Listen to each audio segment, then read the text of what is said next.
Hey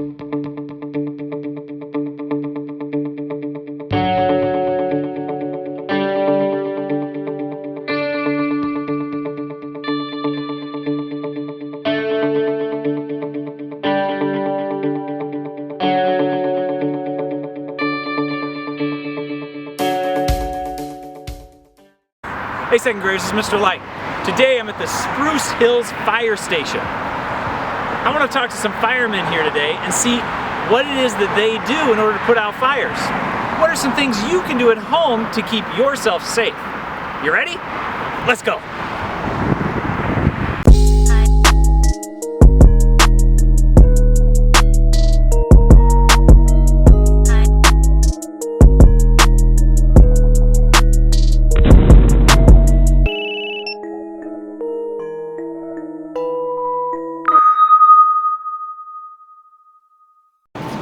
Hi guys, we're actually in the fire station right now.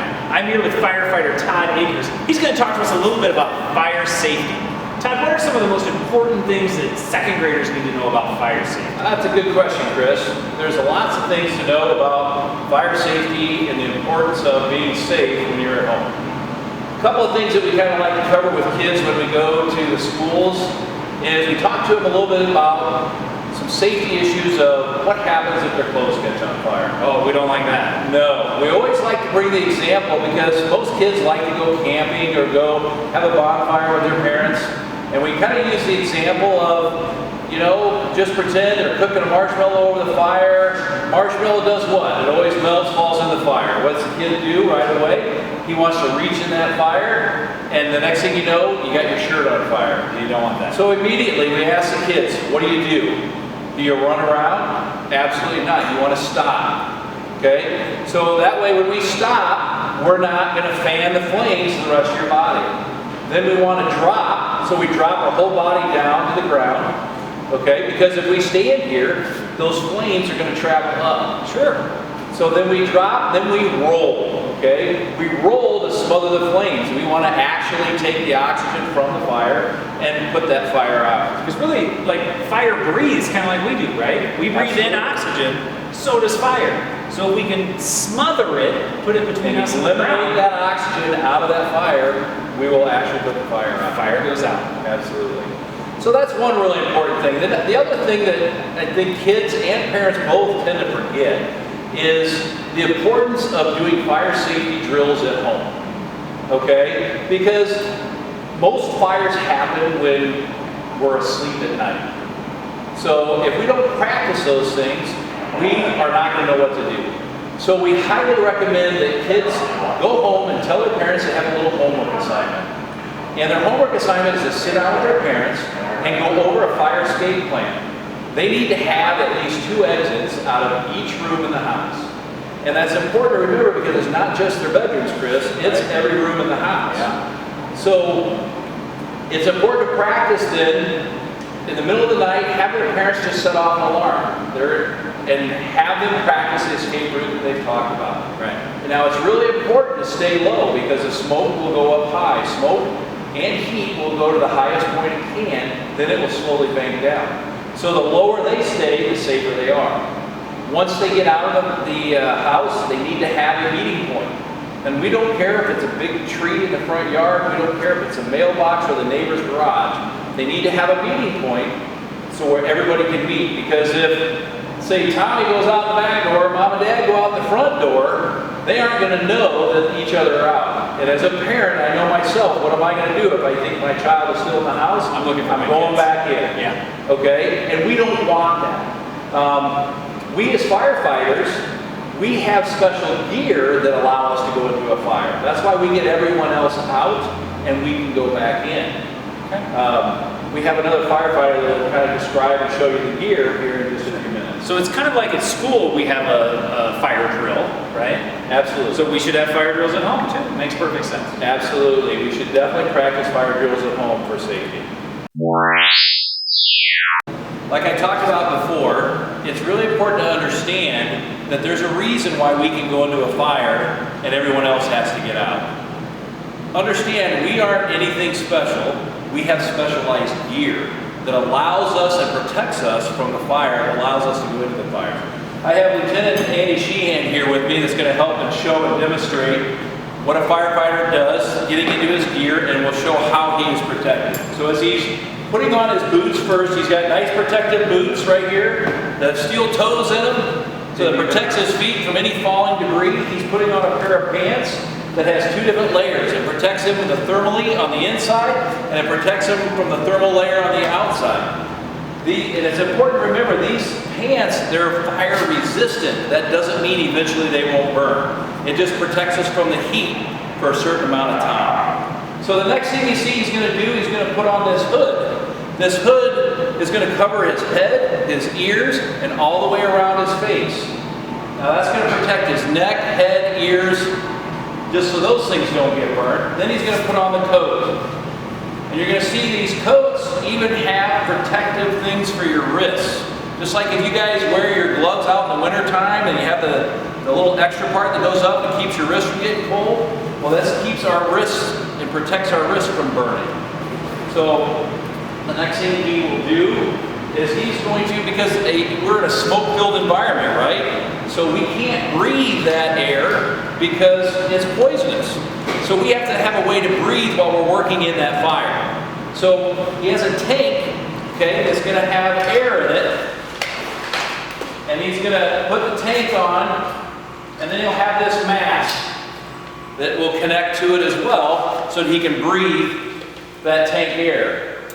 We'll let him. Now, understand when we get ready to go to a fire and we actually go, we have to be in this gear and out the door within 2 minutes.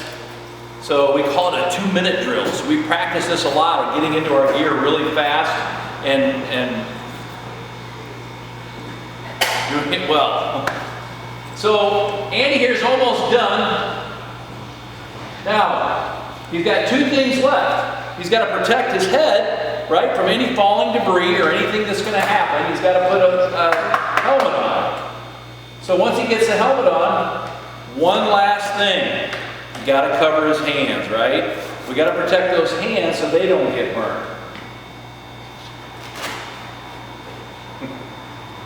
There we go. Now, once he has this on, you'll notice there's not 1 ounce of skin showing.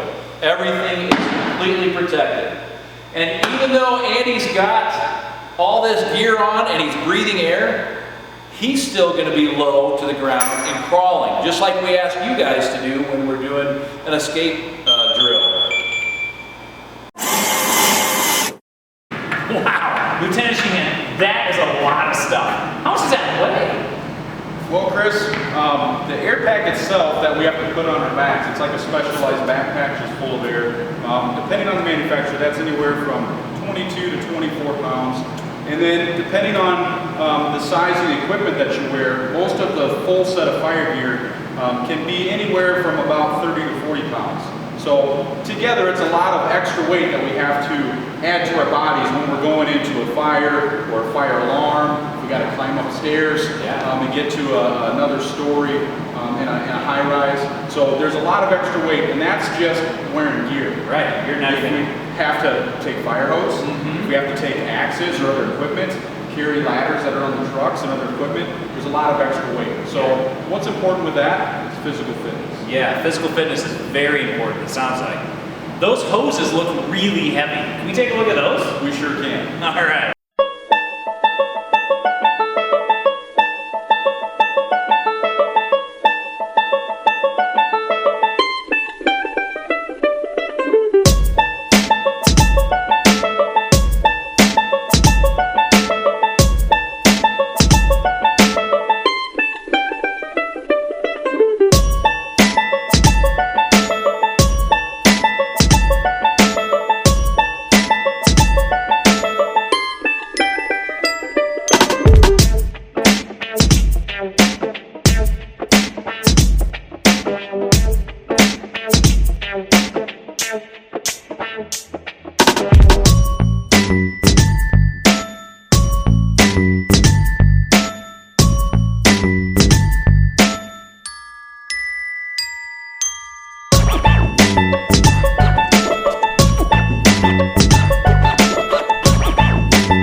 so what we are doing is we're actually operating today with our ladder truck here.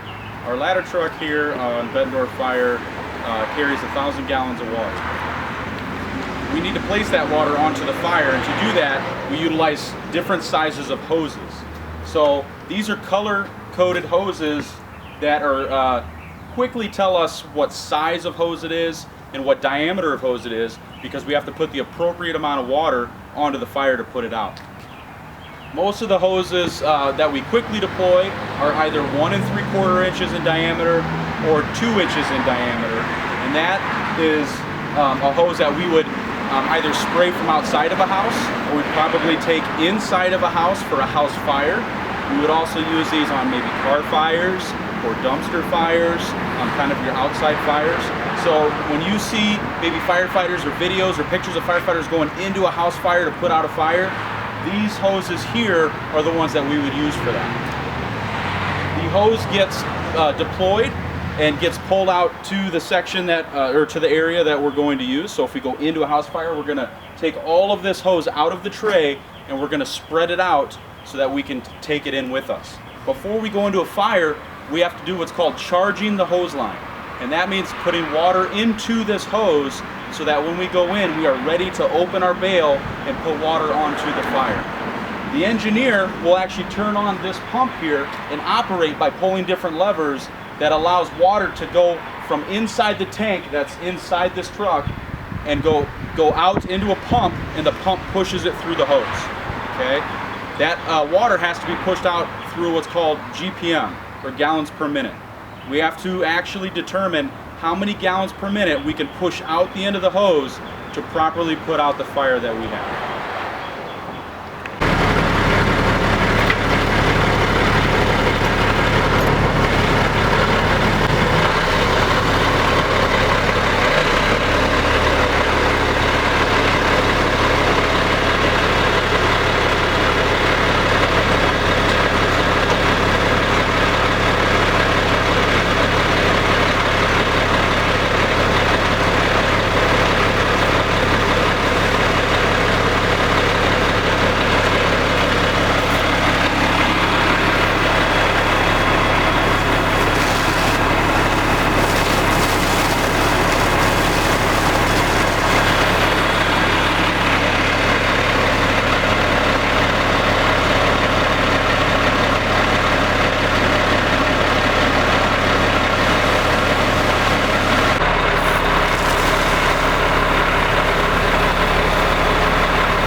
Hey, those hoses were really cool. Todd, what other tools do firefighters use when they fight fires? It's a great question, Chris, because we have lots of different tools that we use depending on the incident that we go on. As everyone knows, we go on a lot of car accidents, and we need specialized equipment to get inside those cars, and sometimes we get all dented and mangled up. So we have some different tools that we use, and some of you may have heard of the term called jaws of life. We have what its actual proper term is called a spreader. And these are just tools that we can use to get into these cars and bend and pry metal. So this is what we call a spreader. These things are nice and heavy. They're battery operated. We'll just push that in, and we can pry open any type of metal that we might see fit. Now we also have, for those situations where we don't want to just pry it open, but we want to actually cut. Okay, so that's what we call a cutter. So that's this tool. This is the cutter. And this, along the same lines, we can cut through just about any type of metal. So those are some of the hydraulic tools we have. Actually, battery operated. But this here then, if we need, now we have a dash, say a dash has been crushed and rolled up onto the patient's lap. And we need to push it away from them so we can get that patient out to safety. We can use a tool like this. And it just spreads it apart. Okay, it's a ram. We'll just push that dash forward, and then we're able to get that patient out safely. So those are the battery we have some regular general firefighting tools. And so this is a married set that we'll use in structure firefighting. Here's the axe, a typical fireman that we'll use. And here's our Halligan that we'll use to pry open doors. If we need to do a self-rescue and cut through a wall to get to safety, we'll use these tools right here. A few other different tools we might have in here. Obviously we have an extinguisher. So if we go on a fire that's a small fire, we'll always carry an extinguisher in there to see if we can get it out quickly. Sledgehammer. Sledgehammers come in handy when we need to beat a wall to access different rooms, if we need to get through there because we can't get access through a door. And then we have tools that, after we get the fire put out, we do what we call overhaul. And we've got to pull ceiling down and pull walls to make sure that we don't have any fire extension, fire going to other places. So we use tools like this. And we'll reach up and rip the ceiling down, and it's a lot of hard work, but that's the type of tool we use for that. Guys, I want to thank the Bettendorf Fire Department for all the help they've had today. Remember, in an emergency, you need to call 911. That number will save your life. I want to give a big shout out to Todd Akers and all of the crew at Bettendorf Fire for all of the hard work they put in every day being here.